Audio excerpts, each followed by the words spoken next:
त्या ठिकाणी आज त्यांनी बनवलेली हळद, त्यांचं सोयाबीन, त्यांचा चहा, त्यांनी साखर, अनेक त्यांचे पदार्थ आहेत ते आज मार्केटिंगच्या माध्यमातून नॅशनल लेवल्सला आज करतायत. हेही सांगताना मला अतिशय आनंद वाटतंय त्यांना. आणि अनेक संस्था अशा आहेत ज्या आमच्या महिलांना हिशोब कसा ठेवायच्यापासून म्हणजे त्यांना व्यवसाय कसा करायचा, तर व्यवसायामध्ये बुक कीपिंग कसं करायचे, अकाउंट्स कसं करायचे, छोट्या छोट्या गोष्टी आपल्याला वाटतात. म्हणजे मुद्रामध्ये अकाउंट्स खूप उघडली पण त्याचा इम्पॅक्ट खरंच त्याला टँजेबल काय आहे हेही अतिशय महत्त्वाचं. नाही तर डेटा खूप होतं, अकाउंट्स एवढे उघडले पण त्या अकाउंटचा पुढे काय झालं, त्याच्यात पैसे खरंच किती राहिले, किती नंतर अकाउंट्स बंद झाली. मग महिलांची जास्ती उघडली तर त्या महिलांनी त्या सगळे उघडलेल्या अकाउंट्सचा त्यांच्या आयुष्यात किती मोठा फरक झाला.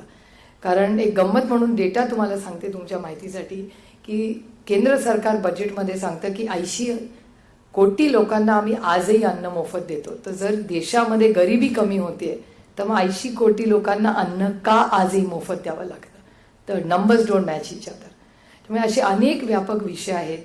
गोखले इन्स्टिट्यूट असेल त्यांच्याबरोबर त्यांनीही ह्याबद्दल खूप मोठा अभ्यासक्रम केलेला आहे. तर त्यांच्याबरोबरही काम करून हे जे इम्पॅक्ट्स जे आपल्या कार्यक्रम म्हणजे शिक्षण असेल, स्किलिंग असेल, हे आपण कामं राज्यात सगळ्या जिल्ह्यांमध्ये करतो. पण त्याचं असेसमेंट होऊन नक्की किती लोकांच्या आयुष्यात चव्हाण सेंटरच्या इंटरव्हेन्शनमध्ये फरक पडला आहे त्याचं एक थर्ड पार्टी ऑडिट करायचं काम पुढच्या वर्षात चव्हाण सेंटरच्या माध्यमातून होणार आहे. आणि नोव्हेंबरमध्ये जेव्हा आपण 25 तारखेला भेटू त्या सगळ्याचं एक व्यापक प्रेझेंटेशन आम्ही तुम्हाला सगळ्यांना देऊ. त्यामुळे या कामाचं मोजून आणि कोणीतरी तिसऱ्याने ऑडिट केलं पाहिजे. आम्ही आपलं दरवर्षीय भेटल्यावर तुम्हाला सांगतो की आम्ही हे केलं, आम्ही ते केलं, पण एक थर्ड पार्टी ऑडिट म्हणजे आम्हालाही अकाउंटेबिलिटी राहिली पाहिजे. कारण का ही संस्था कैलासवासी यशवंतराव चव्हाणांच्या नावाने चालते. It has to be the best. आणि आम्ही बाकी कुणाबरोबर कॉम्पीट करत नाही, आम्ही स्वतःबरोबर कॉम्पीट करतो. त्याच्यामुळे आमच्या स्वतःकडूनच जास्ती अपेक्षा आहेत आणि नवीन पिढीच्या माध्यमातून खूप नवीन पिढी याच्याशी जोडली जाते. आज इथे गौतम कीर्तने असतील, त्यांच्या सगळ्या नवीन पिढीची त्यांच्या वयाची ज्या लोकांनी अनेक एन्व्हायरमेंटल फोरम्समध्ये खूप चांगलं काम केलं असे नवीन लोक संस्थेशी जोडले जात आहेत. त्यामुळे माझी अपेक्षा आहे की आतापर्यंत सगळ्या ज्येष्ठांनी आम्हाला मार्गदर्शन केलं. आम्ही गेले 10, 15, 20 वर्ष या संस्थेमध्ये काम करतोय. पण एक नवीन पिढी जी आज 25-30 वर्षाची आहे त्याही पिढीने या संस्थेमध्ये जोडलं गेलं पाहिजे. आणि ह्याच्यासाठी आम्ही एक मोठा कार्यक्रम, एक मेंटरिंगचा कार्यक्रम चव्हाण सेंटर सुरू करतोय. दरवर्षी चव्हाण साहेब आणि त्यांनी केलेली कामं किंवा पुढच्या 25-50 वर्षाचा महाराष्ट्र कसा असावा अशा 5 मुलांना दरवर्षी आम्ही एक स्कॉलरशिप म्हणा, स्पॉन्सरशिप म्हणा किंवा फेलोशिप म्हणा, तर ती 5 मुलांसाठी आम्ही ह्या वर्षीपासून सुरू करणार आहोत. आणि ह्या मुलांनी नंतर महाराष्ट्राच्या जनगणनेत कॉन्ट्रीब्युशन करावा ही आमची अपेक्षा आहे. खूप एक नवीन उपक्रम आम्ही सुरू करतोय आणि त्याची सगळी माहिती तुम्हाला ऑनलाईनवर मिळेलच. आणि त्यांना मेंटरिंग करण्यासाठी काकोडकर साहेब, सावंत साहेब, माशेलकर साहेब यांचं सगळ्यांचं मार्गदर्शन संस्थेलाच असतं. ते सगळे संस्थेला जी मदत करतात त्याबद्दल त्यांच्या सगळ्यांचे मी मनपूर्वक आभार मानते. आणि चव्हाण साहेबांच्या नावाने ही जी आज संस्था आहे त्या संस्थेमध्ये सातत्य ठेवून महाराष्ट्रात आणि देशामध्ये काहीतरी नवीन करण्याचा प्रयत्न ह्या सगळ्या टीम करून होतो. आज आपण इथे सगळे आलात, मी तुमचं मनापासून स्वागत करते. आणि जर काही या कार्यक्रमानंतर आपल्याला काही सूचना करायच्या असतील तर त्या सूचना आपण जरूर आम्हाला फीडबॅकच्या माध्यमातून द्या. आणि आमची जी वेबसाईट आहे ज्याचं उद्घाटन होणार आहे ती जरूर व्हिजिट करा. आम्हाला जेवढं सुचलं आहे तेवढं आम्ही त्याच्यात टाकलं आहे, पण तुम्हाला त्याच्यात काही सुधारणा करण्यासाठी जर काही सूचना करायच्या असतील तर दे आर मोस्ट वेलकम. कारण का ही वास्तू ही माझी तुमची नाही आहे, ही आपली आहे, ही या महाराष्ट्राची आहे. आणि प्रत्येक मराठी माणसाला मुंबईला आल्यावर चव्हाण सेंटरमध्ये यावं असं वाटलंच पाहिजे, लायब्ररीमध्ये जावं असं वाटलं पाहिजे. आपल्याकडे खूप चांगलं काम रिसर्चचं लायब्ररीमध्येही चाललेलं आहे. त्यामुळे या सगळ्या ज्या सुविधा आहेत त्या तुमच्या सगळ्यांसाठी आहेत. त्याचा उपयोग आपल्या अभ्यासासाठी आपण जरूर करावा. आज इथे एवढे मोठे लोक आहेत, म्हणजे आज मला आल्या असं वाटलं की अरे बापरे, आज काकोडकर साहेब पण इथेच आहेत, आज माशेलकर साहेब पण इथेच आहेत, नरेंद्रजी पण आज इथे आहेत, विवेक सावंत, म्हणजे आजचा सगळा महाराष्ट्रातला मला वाटतं the best of the best आज इथे या आठवणीमध्ये म्हणजे किती प्लॅनिंग केलं असतं तर मला नाही वाटत चौघांची एका दिवशी वेळ आली असते. पण त्याच्यामुळे आज चौघही तुम्ही आवर्जून या कार्यक्रमासाठी उपस्थित राहिला याबद्दल मी तुमच्या सगळ्यांचे मनपूर्वक आभार मानते. आपलं सगळ्यांचं मनापासून स्वागत करून आपली रजा घेते. जय हिंद, जय महाराष्ट्र. संस्थेचे उपाध्यक्ष माननीय श्री अरुण गुजराती साहेब यांना मी विनंती करतो की त्यांनी आपलं मनोगत व्यक्त करावं. खरं म्हणजे तुम्हाला आधी बोलायला सांगायचं होतं पण माझी चूक होती, तर तुम्ही बोललात तर बरं होईल please.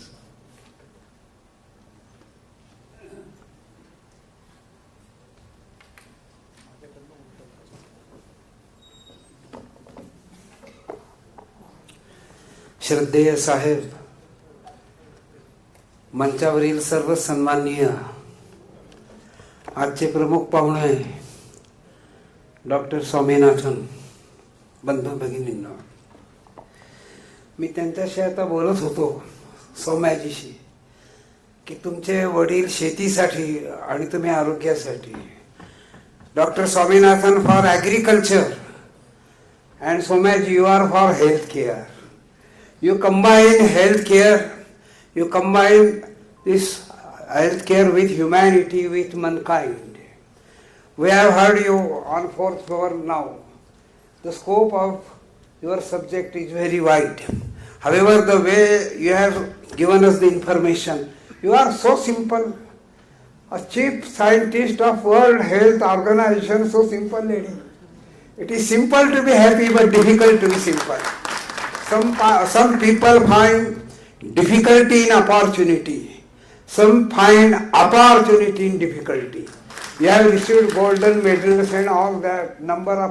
If I will take 10 minutes, whatever you have received all these presentation and all that, I do not take much more time. But on behalf of this organization, a reputation second to none, a goodwill second to none, under the leadership of dynamic leadership of Sharad Pawarji, the institution is doing well, and the scope of the work, the dimension and all that, the moment Supriya ji has taken up this responsibility, the work is going on, and a day will come, this Chavan Center will be the best organization in the world. Thank you so much.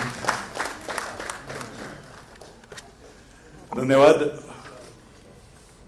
स्वर्गीय यशवंतराव चव्हाण, विचारांमधली सुस्पष्टता आणि सर्वप्रथम देशहिताचा विचार या गोष्टी ज्यांच्याकडून शिकता येतात, संसदेतील शिष्टाचार आणि मर्यादांचं पालन करण्यासंदर्भातील ज्ञान ज्यांच्याकडून लाभतं, आपल्या आचरणात संयम बाळगण्याची शिकवण ज्यांच्याकडून घेता येते, त्या अवघ्या महाराष्ट्राला विकासाची दिशा दाखवणारे स्वर्गीय यशवंतराव चव्हाण साहेबांचं लिखाण आणि त्यांचा जीवनपट उलगडणाऱ्या www.yashwantraochavan.in या नवीन संकेतस्थळाचं लोकार्पण करण्यासाठी साहेबांना गुरुस्थानी मानणाऱ्या आणि आजच्या राजकारणातील आधारवड माननीय श्री शरदराव पवार साहेब, अध्यक्ष यशवंतराव चव्हाण सेंटर यांना मी विनंती करतो की त्यांनी या वेबसाईटचं उद्घाटन करावं.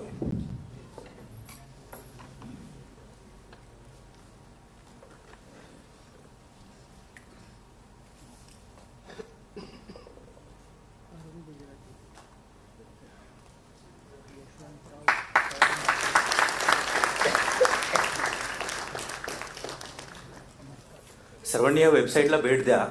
चव्हाण साहेबांची जवळपास 1,70,000हून अधिक कागदपत्र जी चव्हाण साहेबांच्या विरंगुळा इथल्या निवासस्थानी आहेत, ती मॅक्सिमम सगळी कागदपत्र डिजिटाईज स्वरूपामध्ये ठेवून या वेबसाईटवरती आपण ठेवण्याचा प्रयत्न केलाय. याच्यामध्ये याही व्यतिरिक्त तुम्हाला जर काही सूचना असतील त्याही तुम्ही सांगा, त्या पण आपण याच्यामध्ये ऍड करणार आहोत. जसं मगाशी ताईंनी सांगितलं, चव्हाण साहेबांवरती असलेली सगळी मराठी, हिंदी, इंग्रजी सगळी पुस्तकं याच्यावरती आहेत. साहेबांची विधिमंडळातली सगळी मोफत आहेत, PDF स्वरूपात आहेत. तुम्हाला कधीही डाउनलोड करता येतील, डाउनलोड करून तुम्हाला ती वाचता येतील, ऑडिओ स्वरूपात ऐकता येतील काही पुस्तकं तुम्हाला. त्याचबरोबर साहेबांच्या ज्या जुन्या मुलाखती घेतलेल्या आहेत, ज्या लेखी स्वरूपामध्ये आल्या होत्या, त्या लेखी स्वरूपातल्या मुलाखती देखील या वेबसाईटवरती आपण उपलब्ध करून दिल्या आहेत. त्याच्यानंतर साहेबांबद्दलची व्याख्यानमाला, या सगळ्या वेगवेगळ्या व्याख्यानमाला 73 ते 1995-96 पर्यंतच्या सगळ्या व्याख्यानमाला याच्यावरती आहेत. त्याचबरोबर लोकराज्याला 1952 ते जवळपास 65 पर्यंत जे काही वेगवेगळे लोकराज्याच्या मासिकांमधून लेख आले, ते सगळे किंवा चव्हाण साहेबांनी घेतलेले सगळे निर्णय, हे सगळे निर्णय सुद्धा या वेबसाईटवरती आहेत. त्यामुळं प्रत्येकाला ज्याला अभ्यास करायचा चव्हाण साहेबांबद्दल पूर्ण जाणून घ्यायचंय, त्याला प्रत्येक माहिती या वेबसाईटवरती मिळेल अशा पद्धतीने या वेबसाईटची रचना करण्याचा प्रयत्न केला आहे.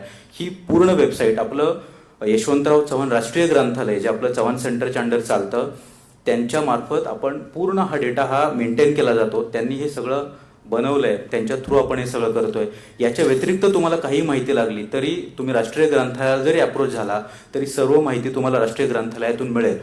दुर्मिळातली दुर्मिळ कागदपत्र हे वेबसाईटवरती आहेत. त्यामुळे तुम्हाला काहीही लागलं, चव्हाण साहेबांबद्दल काही जाणून घ्यायचं आहे, प्रत्येक गोष्ट इथं आणि आपल्या ग्रंथालयात आहे. प्रत्येकाने www.yashwantraochavan.in वेबसाईटला भेट द्या आणि जेवढं जास्तीत जास्त लोकांपर्यंत, नव्या पिढीपर्यंत ही वेबसाईट आपल्याला पोहोचवता येईल त्यासाठी तुम्ही सर्वांनी हातभार लावा ही विनंती. थँक्यू.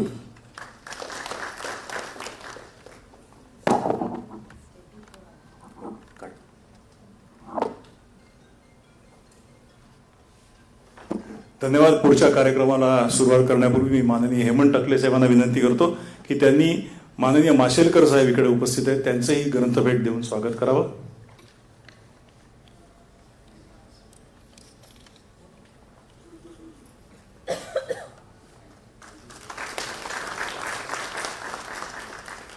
आणि आता यशवंतराव चव्हाण राष्ट्रीय पुरस्कार 2023 या यशवंतराव चव्हाण साहेबांच्या स्मृतीप्रित्यर्थ देण्यात येणाऱ्या पुरस्काराविषयी माहिती देण्यास मी आमंत्रित करतो अणुवैज्ञानिक आणि राष्ट्रीय पुरस्कार समितीचे अध्यक्ष डॉक्टर अनिल काकोडकर यांना.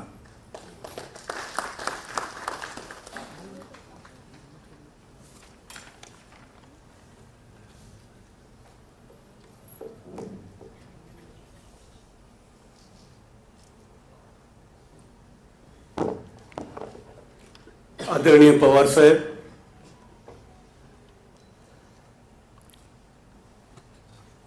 आदरणीय श्रीमती सुप्रिया सुळे,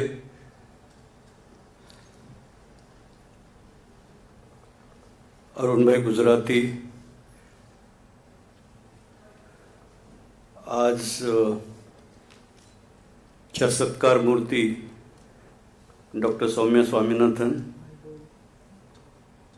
डॉक्टर माशेलकर, श्री हेमंत टकले,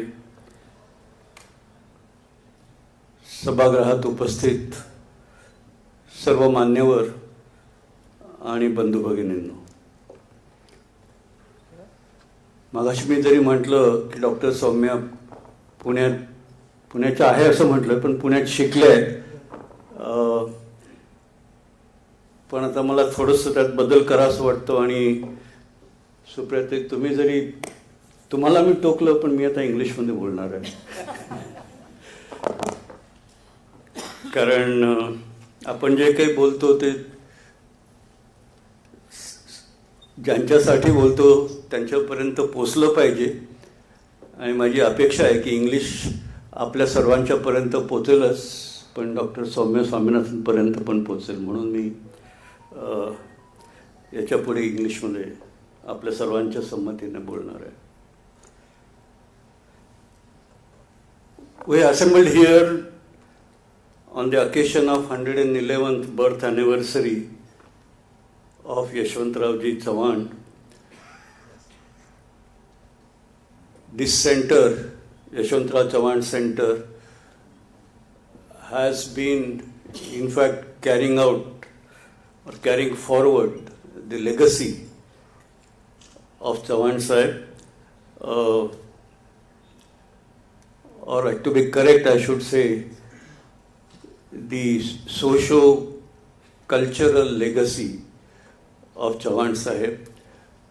And म्हणजे मराठीत बोलायचं झालं तर महाराष्ट्रीयन माणूस खऱ्या अर्थाने, संपूर्ण अर्थाने घडवण्याचं काम हे चव्हाण सेंटर करतंय. आणि तेच खरं चव्हाण सेंटरच्या कार्याचं मला तरी खरं आकर्षण आहे. याच कार्यक्रमाचा एक भाग म्हणून Chavan centre has a system of awards at multiple levels. The top level is this national award, which Chavan Center recognizes an eminent personality who has contributed to national integration, democratic values of social and economic development in India.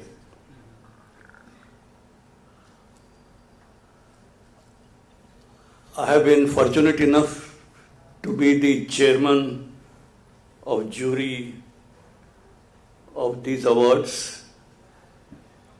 And of course, we have a jury which is very, very distinguished. Dr. Mashelkar is sitting here. Dr. Narendra Jadhav is sitting here. Vivek Sawant is sitting here. And then there are other members, architect I.M. Kadri, former Vice Chancellor of Mumbai University, Professor Subhas Petnekar, and former Vice Chancellor Professor Rupa Shah. So this jury has been tasked to identify the awardee every year, and then we make recommendation to the Chavan Center, the chairman of Chavan Center, Shri Sharad Pawar Sahib, and that is announced on 25th of November. That's the day Center awards the state level award, another award. But the national award is announced on that day, and actual presentation of the award takes place on this day, the birth anniversary of Sri Yashwantrao Chavan. And the idea is to recognize contribution of people in various walks of life which have made an impact, at the national level, and as you will see, also at the international level.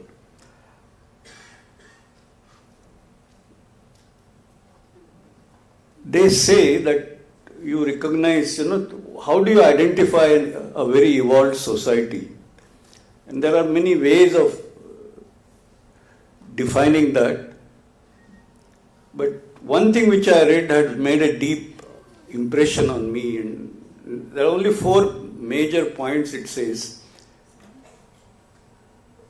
you recognize a society and figure out how evolved it is based on the institutions it holds, Chavan Center, based on the incentive system it has for high performance, these award framework, based on the infrastructure that society has. That of course is a domain outside, but for government and for the society it's very important. And finally, based on the level of technology that the members of society are able to access and use. So as you can see, Chavan Center is actually making significant contributions in at least 2 of these four pillars.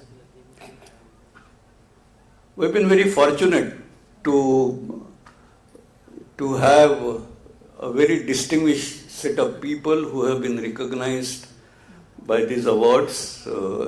This is happening without any interruption for last several years. And there is actually, the names are written here, absolutely who's who. So I don't have to recount names, but you want to create a list of top level Indians, you just have to read that list. So today we have with us Dr. Soumya Swaminathan, whom will have the good fortune of honoring. Dr. Swaminathan, of course, the citation would be read in full in a short while, but just to highlight some very broad points. She is a pediatrician by training, globally recognized for her research in tuberculosis and HIV. She has led important institutions, for example, the National Institute for Research in Tuberculosis, and also the Indian Council for Medical Research, of which she has been the Director General, and the Department of Medical Research, of which she has been the Secretary to the Government of India. And as we all know, she moved on to the World Health Organization as its Deputy Director General, the second tier position, very soon to be elevated and recognized as the Chief Scientist, the first Chief Scientist of WHO. The post didn't exist before that. And mind you, that happened before COVID, but that gave tremendous scientific dimension to dealing with COVID. And many of you would have seen her on television appearing for the international body, responding to questions, anxieties. Different countries have different problems, dealing with the questions related to that and so on and so forth. A very difficult task which she has done with great distinction in terms of this world, the global fight, global war against COVID. I think to me, an important contribution there in that position has been she promoted the world's largest public domain repository of COVID-19 sequences on GIS AID platform that facilitated genomic epidemiology and real-time surveillance to monitor emergence of new COVID-19 strains across the planet. And it was not, first of all, getting people to share their data is tough. Getting that data, evaluating, making sure that things are authentic and putting this on the world platform is tough. Getting the platforms to do that is tough. I don't know. I have done some of these things, so I know what you have gone through. But I think we used to hear, now this COVID, then there is another form, there is a third form, and for the world to be able to cope up with these challenges, I think this exercise was extremely important, quite apart from, of course, dealing with availability of vaccines, making recommendations. Two different countries who have different ways of looking at it. And it's not just science, it's also the perceptions of people, which, although being scientists is very difficult to ignore in that position, but I think to manage all that is actually makes you, I think, a holistic scientist.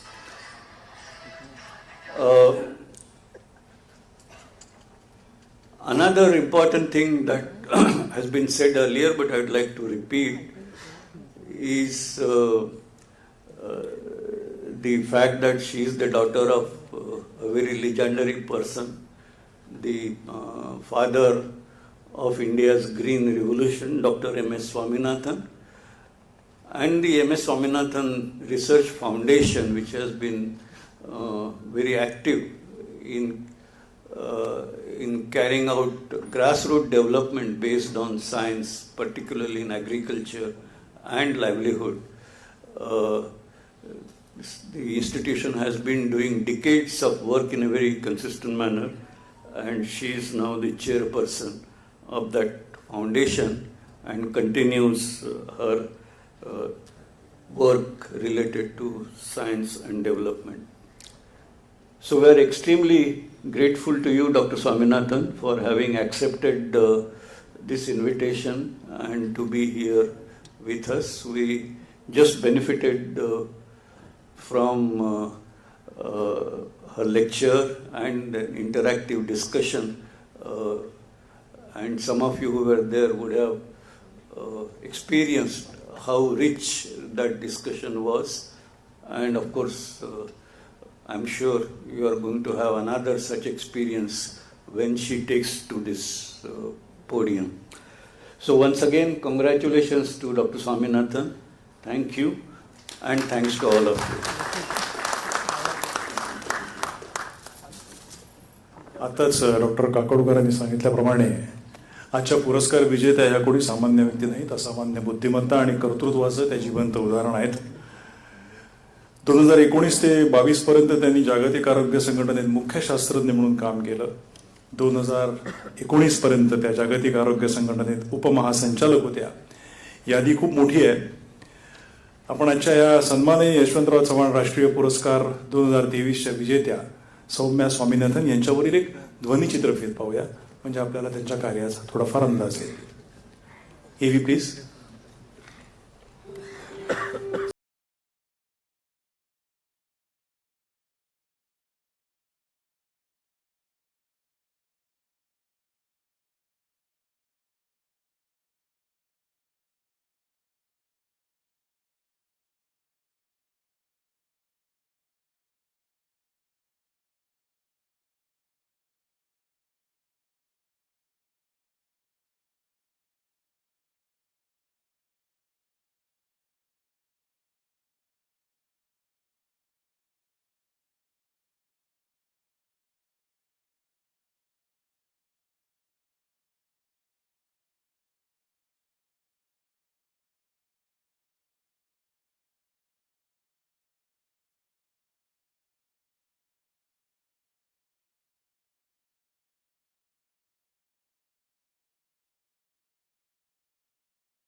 It is my honor to read out the citation for Dr. Soumya Swaminathan. Dr. Soumya Swaminathan, a pediatrician globally recognized for her research on tuberculosis and HIV, is a socio-medical luminary who has the distinction of being the first chief scientist of World Health Organization. She has straddled national and international arenas in health research and management with effortless grace and professionalism of the highest order. Born to Dr. M.S. Swaminathan and Mrs. Meena Swaminathan in erstwhile Madras, Dr. Soumya Swaminathan had the proverbial big boots to fill. for her illustrious father is none other than the legendary agronomist and agricultural scientist who has earned the sobriquet Father of the Green Revolution in India. She made sure-footed strides in her quest for excellence, earning her MBBS from the hallowed portals of the Armed Forces Medical College, Pune. She followed it up with the MD in Pediatrics from the All India Institute of Medical Sciences, New Delhi. She is also a diplomate of National Board from the National Board of Exams. She capped her already envious academic accomplishments with a postdoctoral medical fellowship in neonatology and pediatric pulmonology at the Children's Hospital, Los Angeles, under the aegis of the Keck School of Medicine. In her early days, she was a research fellow in the Department of Pediatric Respiratory Diseases at the University of Leicester in the United Kingdom. Thereafter, she worked as a senior research officer, cardiopulmonary medicine unit, as well as an adjunct associate clinical professor at the Department of Public Health and Family Medicine at Tufts University School of Medicine in Massachusetts. Dr. Swaminathan joined the National Institute for Research in Tuberculosis in 1992 as a coordinator for neglected tropical diseases. She rose to be the director of the NIRT and remained with them till 2013. In the interim period of 2009 to 2011, she was appointed the coordinator of the UNICEF, UNDP, World Bank, WHO Special Program for Research and Training in Tropical Diseases in Geneva. From 2015 to 2017, Dr. Soumya Swaminathan was Director General of the Indian Council of Medical Research, ICMR, and Secretary of the Department of Health Research, Ministry of Health and Family Welfare for the Government of India. From 2017 to 2019, Dr. Soumya Swaminathan was the Deputy Director General of the World Health Organization. In 2019, she was elevated to the position of Chief Scientist of WHO and played a pivotal role during the COVID-19 pandemic. She was instrumental in urging nations to conduct whole genome sequences of the SARS-CoV-2 virus more frequently and to upload sequences to the GIS-8 platform, the world's largest public domain repository of COVID-19 sequences, thus facilitating genomic epidemiology and real-time surveillance to monitor the emergence of new COVID-19 viral strains across the planet. Dr. Soumya Swaminathan's areas of focus are pediatric and adult tuberculosis, epidemiology, and pathogenesis, and the role of nutrition in HIV-associated tuberculosis. She is one of the pioneers in the use of molecular diagnostics for TB surveillance and care. She was part of the TB Zero City project, which aimed to create islands of elimination, working with local governments, institutions, and grassroots associations. In 2021, she was also appointed to the Pandemic Preparedness Partnership Group to advise the G7 presidency. In her journey from a research fellow to the exalted position of the Chief Scientist of the World Health Organization, Dr. Soumya Swaminathan has won myriad accolades on the way. She has been conferred the Lifetime Achievement Award by the Indian Association of Applied Microbiologists, the Kshanika Oration Award by the Indian Council of Medical Research, the Dr. K.R. Lahiri Gold Medal for Best Paper at the 11th National Pediatric Pulmonary Conference, the AstraZeneca Research Endowment Award by the National Institute of Pharmaceutical Education and Research, and the Tamil Nadu Science and Technology Award. She is also Fellow of the prestigious Indian Academy of Pediatrics, the National Academy of Sciences India, the Indian National Science Academy, and the Indian Academy of Sciences. She was also elected Foreign Fellow of the US National Academy of Medicine as well as the Academy of Medical Sciences of the UK. She has a vast body of research papers and publications to her credit. In view of her sterling achievements, Yashwantrao Chavan Center is proud to confer the much-coveted Yashwantrao Chavan National Award for the year 2023 to Dr. Soumya Swaminathan for her yeoman service to medicine in particular and mankind in general, signed by our Honorable President Sharadrao Pawar. Thank you.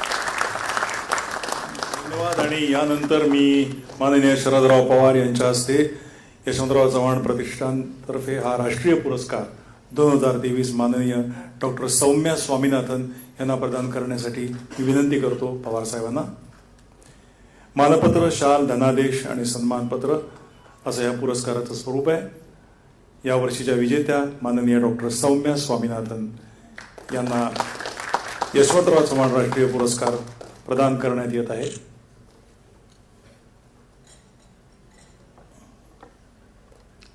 मनपूर्वक अभिनंदन.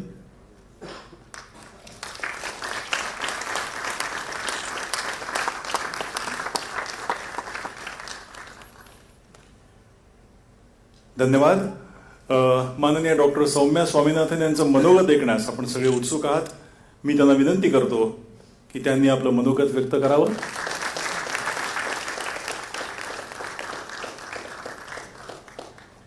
Doctor Saumya यांना विनंती की त्यांनी आपलं मनोगत व्यक्त करावं.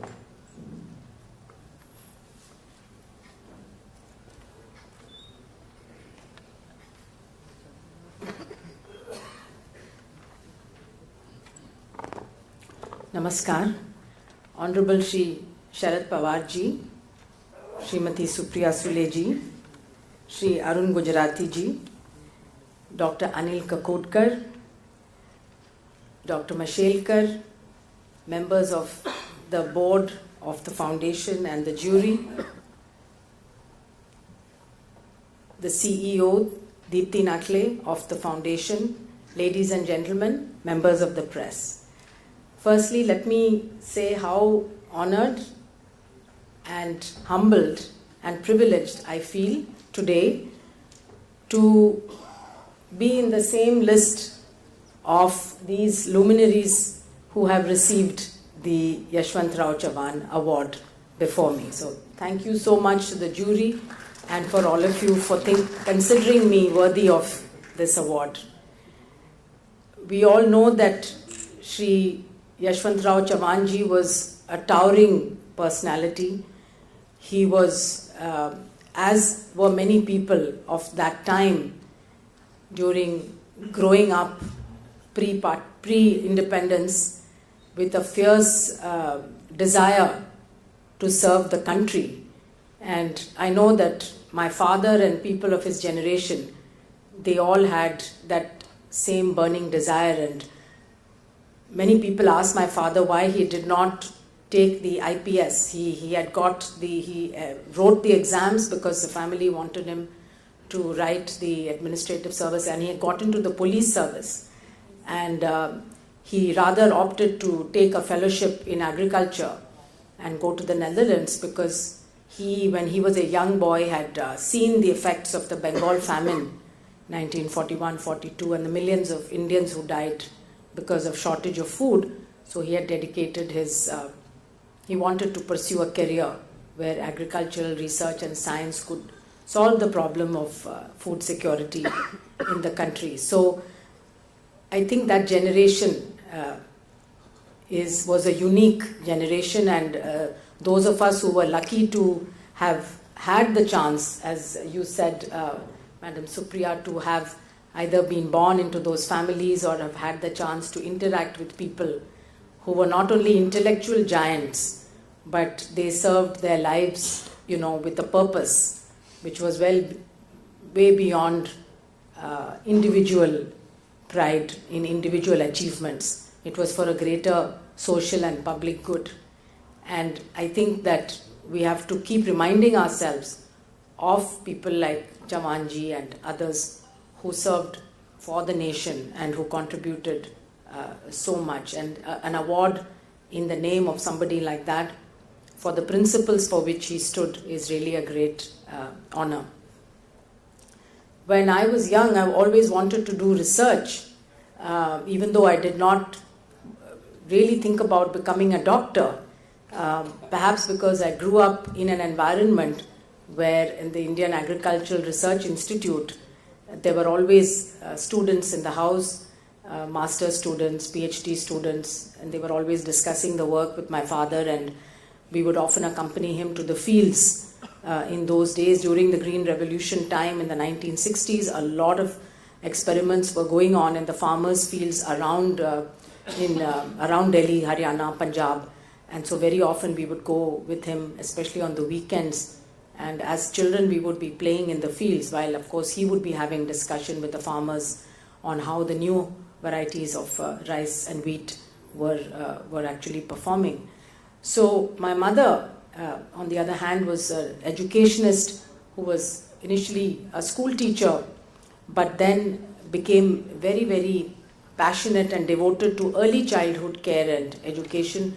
And she was one of the first people, I think, to talk about the need for the care in the first 1,000 days of life of a baby, both because the brain is developing at that time and also the physical development, and the need to care for both the mother as well as the child, the need for a creche, the need for, in those days there was no Anganwadis and Balwadis as we know them, and she was one of the people who really championed the need for creches. She was one of the co-founders of the mobile creches, which set up creches for construction labor.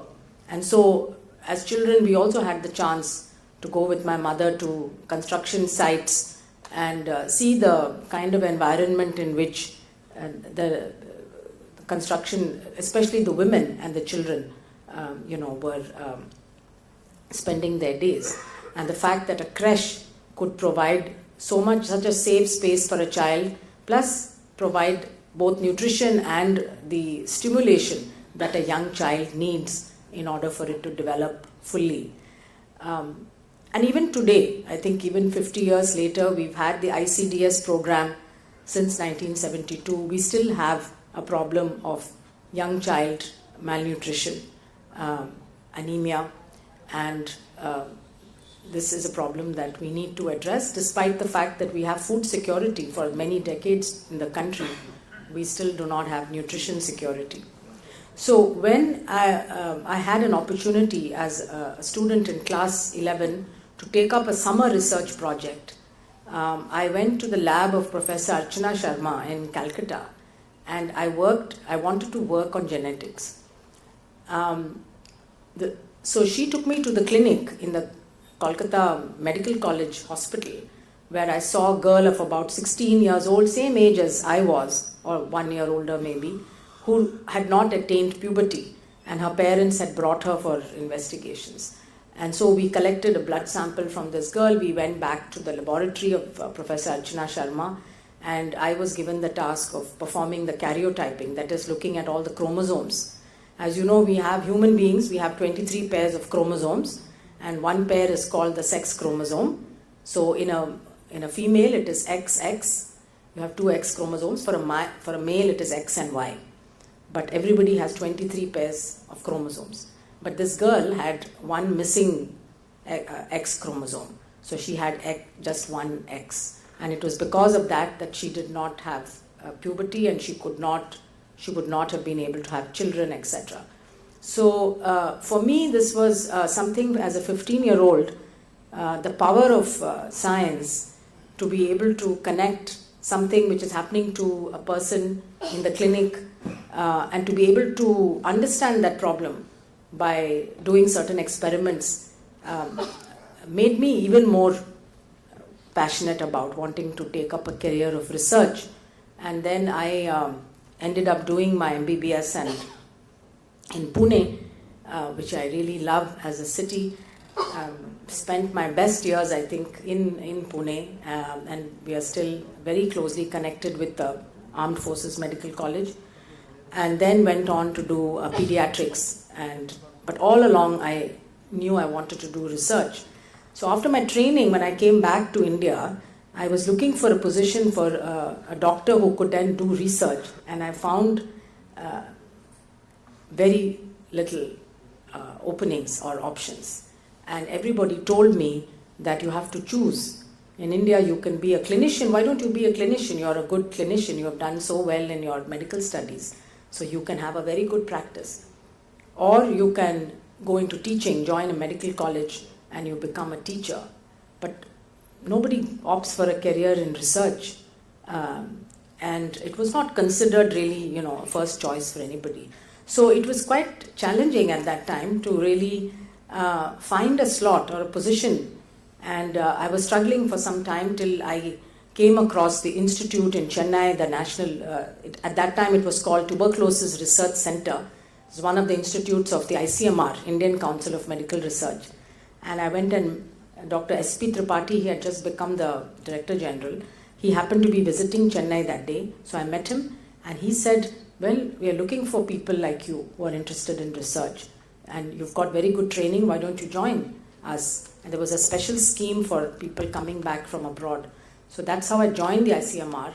And even though I was trained as a pediatrician, I decided I will spend my time on tuberculosis. It's a problem in children, but it's also a huge problem in the country. And I realized that there were a lot of things we didn't know about TB, and so a lot of research was needed. So that's how in 1992 I started my career there, and I very quickly realized that tuberculosis was not only a disease which was caused by a bacterium, but it's also a social issue, because there were so many stigma and fear around the disease that people, even educated people, does not want to accept that they or anyone in the family has TB, want to keep it a secret. And of course, disproportionately affected the poor who had their own problems of compliance with treatment. It's a very long period of treatment, and so the natural human tendency, any of us who take medicines, after a few days when you're feeling better, you stop the medicine because you feel that you got cured. But in TB, you have to continue for 6 months, sometimes longer if you have drug-resistant TB. So it's a real challenge to keep people on treatment. For them, their work is important. They have to earn a livelihood, take care of families. So I also realized then that the social aspects of a disease and the socio-economic determinants of disease are extremely important. I used to go on home visits with our social workers, because many times the TB patient would not come back to take their treatment or to come for the regular checkup. And so we always used to go and meet them in their homes, and that was a humbling experience as well, because you're sitting in the clinic as a doctor, patients are coming to you, it's very easy to give advice. But when you visit the patient's home and you see how they are living and what is the circumstances in which they are managing their lives, then that really humbles you, and then you stop lecturing your patients. You try to understand, you develop a much better empathy with them. So most of our TB patients came from very poor backgrounds, so I have visited every slum probably in Chennai, looking for these people and then trying to give them counseling and their families and any other support we could give. Sometimes the children used to drop out of school, etc. Very soon after that, of course, we found the first few cases of HIV in India. This was in 1996. The first 6 cases were detected among sex workers who had been rescued or rehabilitated from, brought back to Tamil Nadu from, they had been sex workers, and they were detected to be HIV positive. And of course then it was a very frightening disease at that time. If you remember, there was no cure, there was nothing you could do, and it was almost a death sentence. And so there was a great deal of fear even among the medical community and the health, because when it's like COVID, in the beginning everybody was so frightened because it's something new. It can be fatal, you can die from it, or it can cause severe illness and you don't know how to prevent it or treat it. So anything like that always creates a lot of fear, and fear creates a lot of stigma and discrimination. And we can remember in COVID also that there was a time when people with COVID were really kept away, and even healthcare workers sometimes were not allowed to even come back to their homes.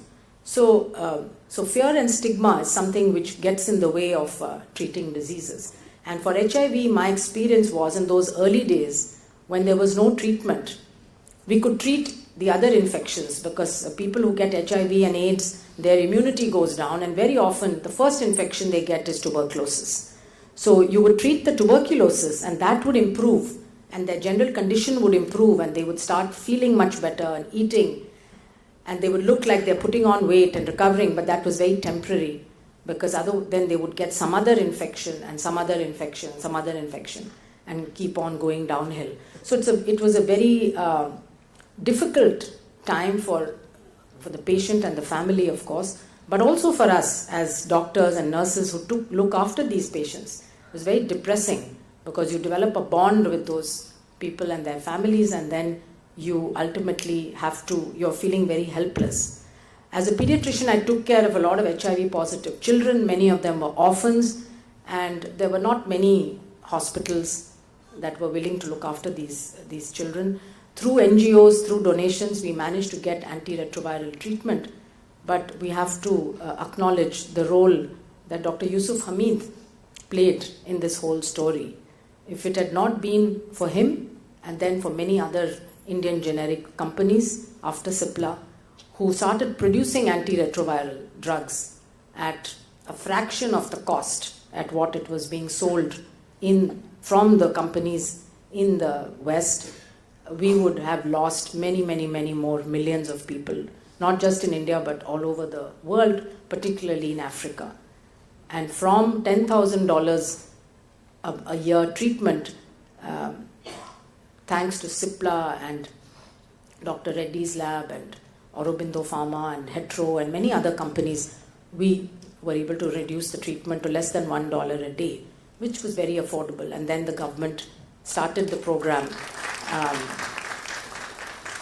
the free antiretroviral treatment program started in 2004, and that of course changed everything, because today, even if somebody has HIV infection or gets HIV infection, you can expect to live practically a normal life with the drugs that are now available. Of course, if you have to take them lifelong, you cannot stop the medicine, but you can have a very good quality of life.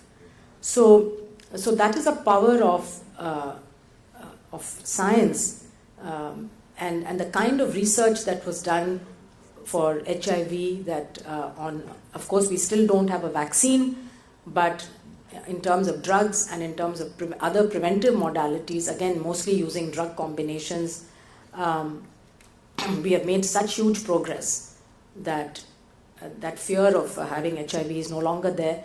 Today, you have the confidence that you can live a normal life. Still there are issues. There are in many places still not all people have got tested. There's still stigma. There is still problems of access to diagnosis and access to treatment. But the same is true for TB. We have good treatment. On the prevention side, the vaccine we have, BCG, is very old. It's 100 years old. Unfortunately, we don't really have another better vaccine, so we're still using BCG. But there's a lot of research going on now, and there are several new candidates. And again, with the new technology platforms that became prominent during COVID, we had never heard of mRNA before that. But now we have so many mRNA vaccines, including ones made in India.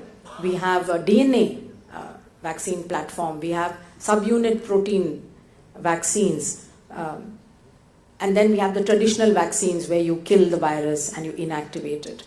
So those platforms can now be tried for other infectious diseases, including HIV, malaria, tuberculosis, dengue, and rare diseases like Nipah virus, Ebola, etc. So I think the progress that we made during pandemic on science and technology now opens up the possibility to use all that knowledge that was gained. And the reason it happened is, firstly, countries invested a lot in science during the pandemic because people just wanted to get out of the pandemic. So a huge amount, hundreds of billions of dollars were invested within those 2 to 3 years in research. Secondly, there was a global mission and a collaboration and a goal. There was one goal for the whole world. How do we come out of the pandemic? And so there was huge amount of collaboration between countries, scientists, and also between the public and the private sector. And then, of course, there was the work that was going on across all the different disciplines, and they all came together. Dr. Kakodkar mentioned about genomics I don't think most people knew what is genomics, what can it do, but certainly during COVID, anybody on the street would tell you what is the latest variant which is circulating, and the question is what is the next variant and what is the difference between these variants. People were talking about clinical trials, people were talking about using a lot of terminologies which normally only experts would be using.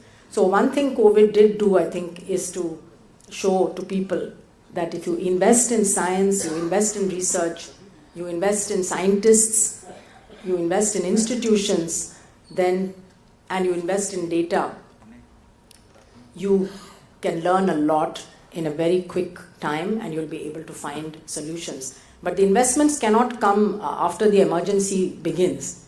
So it was countries that had already invested that actually were able to very quickly build on that. And of course, India was in a good position. We have a lot of scientific institutions. We have huge amount of trained manpower, scientific manpower, medical manpower.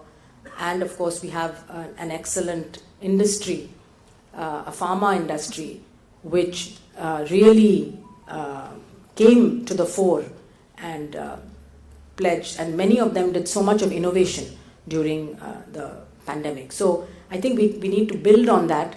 We need to look at what the gaps were, where there were a lack of data or where there was a lack of collaboration or where there was some shortage in some aspect of our response.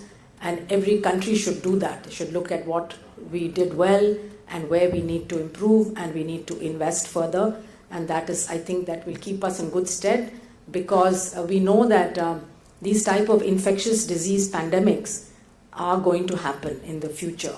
We have seen in the last 50 years that the zoonotic infections, that is from animal to humans, this has been increasing in frequency because of many reasons: globalization, urbanization, destroying our forests, lack of destroying our biodiversity, increasing the human-animal interactions, including the wild animal and domestic animals, and the illegal trade in wildlife. So all of this contributes actually to these viruses moving around the world, moving between species, and suddenly one virus is able to infect human beings and develop a mutation so that one human being can infect another one. That is the critical change which happens.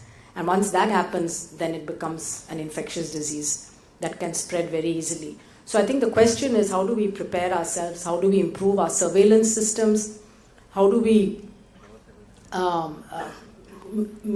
continue to maintain this good surveillance program, both for animals as well as for humans and the environment, as well as how do we invest more in our science and technology so that we can build platforms, we can build the tools we need so that when we are faced with an outbreak, we don't waste any time, we are ready to go with already the tools that we have at our hand. And of course, we'll have to go very quickly into clinical trials and then take it into people. So the public trust and communication is also important, and that was very important during the pandemic. But I think that to prepare for the next pandemic, we should deal with infectious diseases that we have today.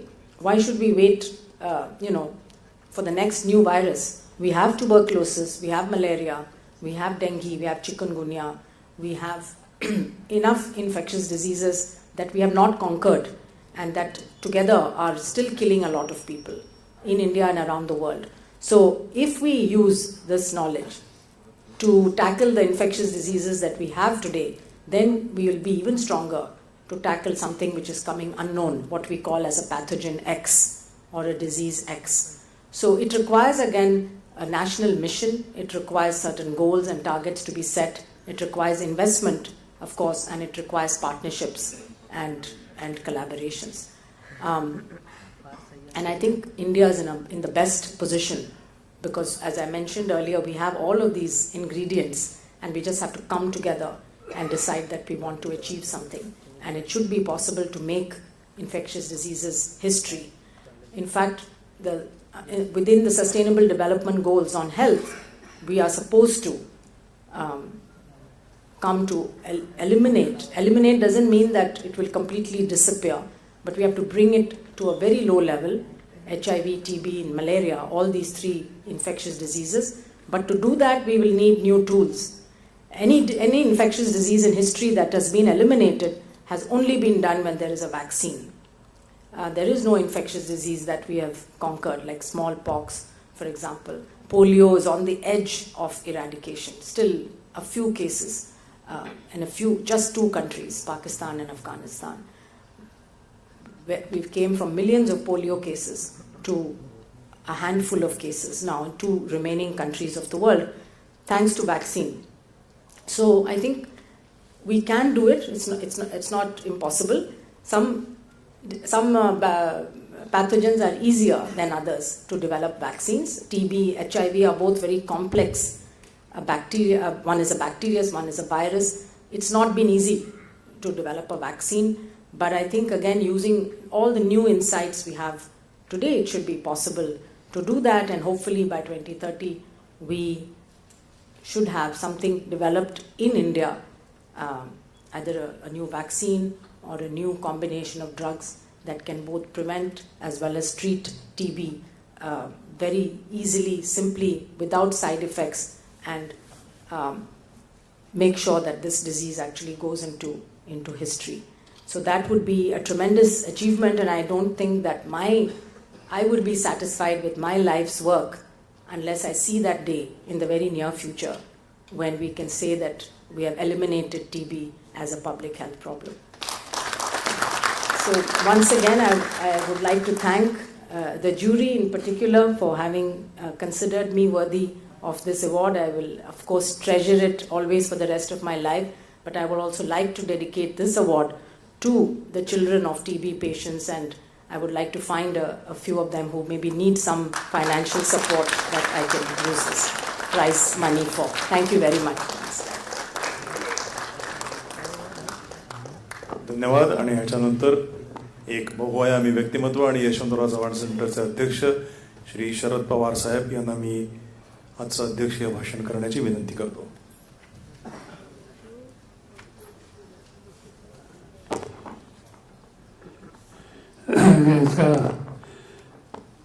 आपण सन्मान केला त्या doctor Saumya व्यासपीठावर बसलेले आणि या पुरस्काराची निवड करण्याच्या संबंधीची जबाबदारी त्यांनी गेली अनेक वर्षी घेतली. ते डॉक्टर अनिल काकोडकर, डॉक्टर माशेलकर, चव्हाण प्रतिष्ठानचे सगळे पदाधिकारी आणि सरकारी बंधू भगिनी. आजचा दिवस हा चव्हाण सरांच्या जयंतीचा दिवस आहे. एक अत्यंत सर्वसामान्य कुटुंबामध्ये ज्यांचा जन्म झाला, शैक्षणिक पार्श्वभूमी एका दृष्टीनं घरामध्ये यत्किंचित नव्हती, पण अतिशय कष्टाने शिक्षण ज्ञान संपादन केलं. आणि हे करत असताना आज आपण भाग्यवान आहोत. आपण स्वतंत्र भारताचे नागरिक आहोत. पण त्या कालखंडामध्ये परकीयांचं राज्य होतं, आणि त्या परकीयांच्या राज्याला या देशाच्या भूमीतून घालवण्यासाठी आपलं सर्वस्व देण्याची तयारी ठेवणारी जी पिढी होती, त्या पिढीचे चव्हाण साहेब एक घटक होते. अनेक वर्ष त्यांनी तुरुंगामध्ये काढली, संघर्ष केला, आणि स्वातंत्र्य प्राप्तीच्या नंतर त्या स्वातंत्र्याचा अर्थ सर्वसामान्य माणसाच्या जीवनामध्ये काही सुधारणा झाली, परिवर्तन आलं हे दाखवण्याच्यासाठी ज्यांनी कष्ट केले, त्या स्वातंत्र्याच्या नंतरच्या पिढीमध्ये ज्यांचं स्मरण आपल्याला कायम करावं लागेल या महाराष्ट्रामध्ये, त्याचा चव्हाणचा उल्लेख हा प्रकल्पाने करावा लागेल. 46च्या आधी महाराष्ट्राच्या त्यावेळेच्या मुंबई राज्यामध्ये ते मुंबई राज्याच्या विधिमंडळाचे सदस्य. सुरुवातीच्या काळामध्ये त्यांना राज्य सरकारमध्ये सुद्धा प्रशासनाची जबाबदारी प्राप्त झाली आणि ती करत असताना हे राज्य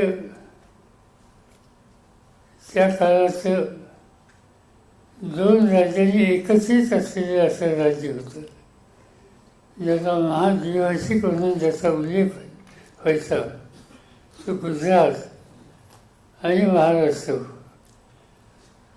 यांना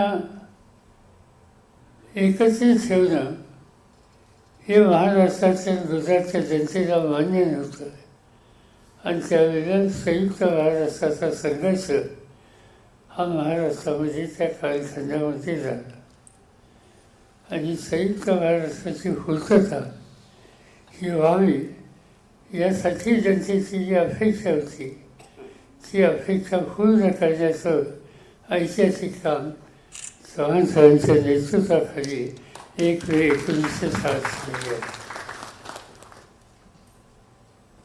राज्य झालं आणि हे राज्य एका प्रगतीच्या रस्त्याला न्यायचं या प्रकारचा आव्हानात्मक स्थिती ही चव्हाण साहेबांच्याकडे होती. त्यांनी अनेक निर्णय घेतले आणि त्या निर्णयातून या देशाला या राज्याला एक दिशा दिली आणि ते काम प्रभावीपणाने ते करत असतानाच देशावर एक पैक्यांचं संकट आलं आणि त्या संकटातून संपूर्ण देश एका अस्वस्थ परिस्थितीतून पुढे जात असताना या देशाच्या लष्कराचा आत्मविश्वास वाढवण्यासाठी काही पावलं टाकली पाहिजेत ही भूमिका त्यावेळेचे प्रधानमंत्री जवाहरलाल नेहरू यांनी घेतली आणि हे करायचं असेल तर महाराष्ट्रातून चव्हाण साहेबांना दिल्लीमध्ये बोलवण्याचा पर्याय नाही या निष्कर्षाची ते आले. संरक्षण खात्याची जबाबदारी घेतली आणि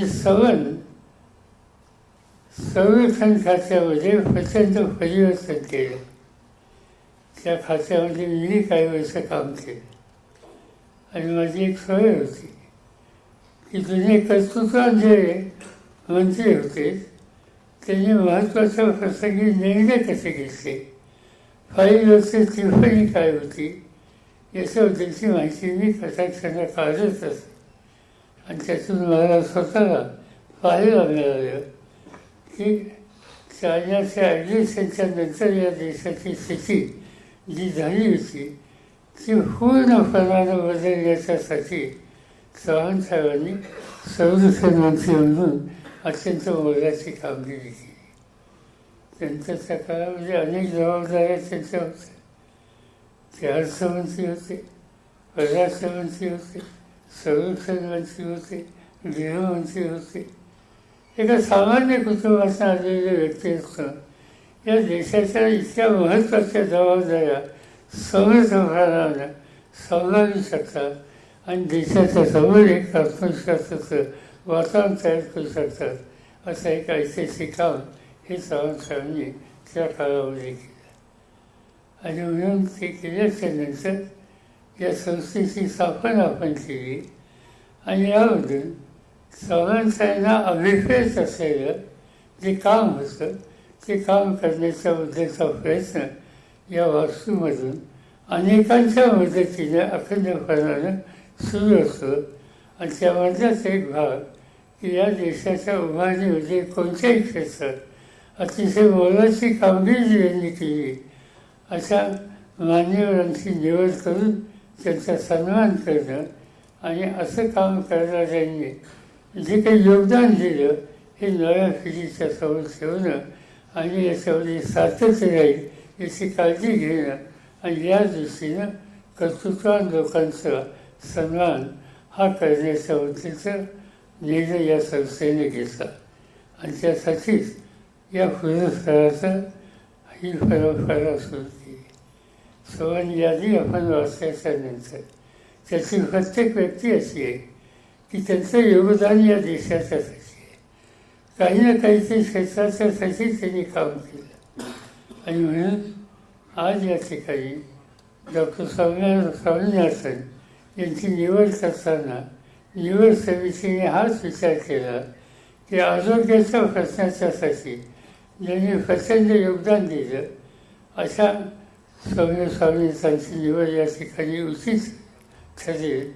व तो टीव्हीचा प्रश्न असेल, अन्य आरोग्याचे प्रश्न असतील, त्याला आपल्या आयुष्याचा फार कालखंड हा संशोधनाच्यासाठी देऊन त्याला पर्याय देण्याच्या उद्देशाची काळजी त्यांनी घेतली आणि म्हणून त्यांची निवड आज या ठिकाणी केली. डॉक्टर स्वामीनाथन त्यांच्या वडील शेतीच्या क्षेत्रामध्ये त्यांनी मोठं काम केलं. या यादीमध्ये जी नावावली आहे त्याच्यामध्ये श्री सुब्रमण्यम यांचं नाव आहे. श्री सुब्रमण्यम हे शेती खात्याचे मंत्री होते आणि त्यांच्या कालखंडामध्ये डॉक्टर स्वामीनाथन हे त्यांचे सहकारी होते. मला स्वतःला शेतीच्या क्षेत्रामध्ये देशामध्ये काही वर्ष काम करण्याची संधी मिळाली आणि त्या संधीच्या काळामध्ये ज्यांनी मोठं योगदान दिलं अशा वैज्ञानिकांची शास्त्रज्ञांचाही सुसंवाद ठेवण्याचा प्रयत्न माझ्याकडून होत असेल आणि त्याच दृष्टीनं डॉक्टर स्वामीनाथन यांच्याबरोबर काही काळ मला काम करण्याची संधी मिळाली. मला हॉर्टिकल्चरच्या सेक्शनमध्ये जे काही या देशामध्ये बदल झाले ते बदल अतिशय मोलाचे होते आणि या देशाच्या कृषी क्षेत्राच्या शास्त्रज्ञांनी आणि शेतकऱ्यांनी या बाबतीत अतिशय मोठं काम केलं. एक काळ असा होता की आपल्या घरामध्ये कुणी आजारी असला तर घरचे लोक बाजारात जाऊन मोसंबी किंवा फळं आणायचे. किंवा एक काळ असा होता की मोसंबी घेऊन कोणतरी आला तर शेजारी विचारायचे की घरात कोणी आजारी आहेत का. आणि त्याचं कारण या क्षेत्रामध्ये आपल्याकडे काम नव्हतं. पण माझ्या कालखंडामध्ये या क्षेत्रामध्ये अधिक लक्ष घातलं आणि आज जगामध्ये जास्तीत जास्त हॉर्टिकल्चरचं उत्पादन करणाऱ्या देशामध्ये भारताचा पहिला नंबर आहे.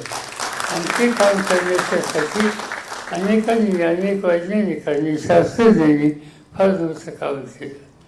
या देशामध्ये Indian council for agriculture research नावाची जी संस्था आहे जिथं डॉक्टर स्वामीनाथांचं फार मोठं योगदान आहे आणि त्या संस्थेचा मी स्वतः 10 वर्ष अध्यक्ष होतो. त्यामुळे त्या सगळ्या कामाच्या उद्देश आलेखवर निश्चित होणार नाही.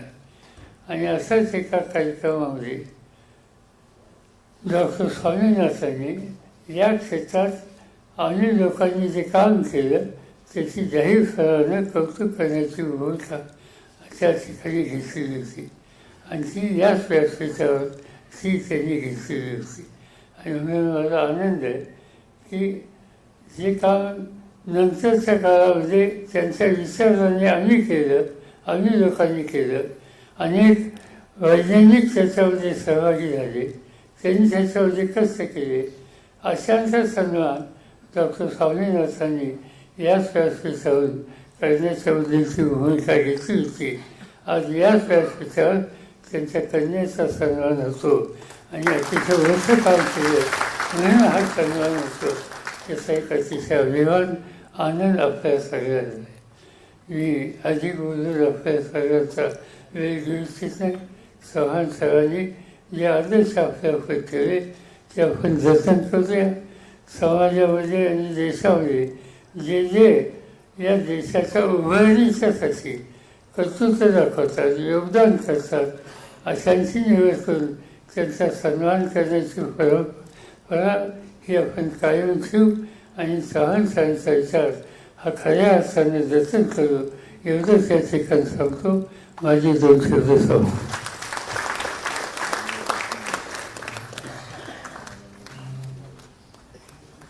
धन्यवाद. आणि मी यानंतर संस्थेचे सरचिटणीस श्री हेमंत टकले साहेब यांना विनंती करतो की त्यांनी आभार प्रदर्शन करावं.